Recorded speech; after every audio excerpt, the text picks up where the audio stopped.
2.5 कोटी रुपये दे, नाहीतर तुला जीवे ठार मारू, अशी धमकी कापूस व्यापाऱ्याला देण्यात आली आहे.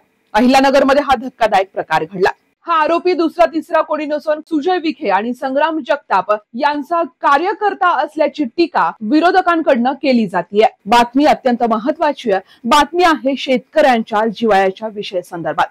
शेतकऱ्यांच्या कापसाबद्दलची मोठी या ठिकाणी लूट झाली आहे. एका व्यापाऱ्याकडे हा कापूस असताना मात्र त्या व्यापाऱ्याचंच या ठिकाणी अपहरण करण्यात आलंय. त्या व्यापाऱ्याकडनं तब्बल 30 लाख रुपये देखील उकळण्यात आले. श्रीगोंदा बाजार समितीचे संचालक बाळासाहेब जगताप, राहणार बनपिंपरी, आणि आरोपी अजय शेळके त्यासोबतच 11 जणांवरती खंडणीचा गुन्हा दाखल करण्यात आला. यातील आरोपी अजय शेळके याचे माजी खासदार सुजय विखे आणि आमदार संग्राम जगताप यांच्या सोबतचे फोटो सध्या व्हायरल होत आहेत. आरोपी हा माजी खासदार सुजय विखे व आमदार संग्राम जगताप यांचा निकटवर्ती असल्याची टीका विरोधकांकडून केली जाते.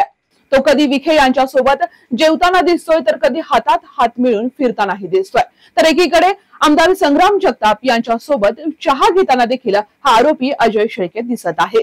आरोपी अजय शेळके याचे राजकीय हित संबंध आता चव्हाट्यावरती आलेत. त्यामुळे आता या प्रकरणामध्ये नेमकं काय घडतं हे पाहणं फार महत्वाचं आहे. अपहरण करून खंडणी वसूल करण्याचा अत्यंत गंभीर गुन्हा दाखल असणारा आरोपी आणि त्याचे राजकीय संबंध, यामुळे यामध्ये आता कायदेशीर कारवाई करण्याला काही अडचण तर निर्माण होणार नाही ना, हा प्रश्न आता उपस्थित राहतोय.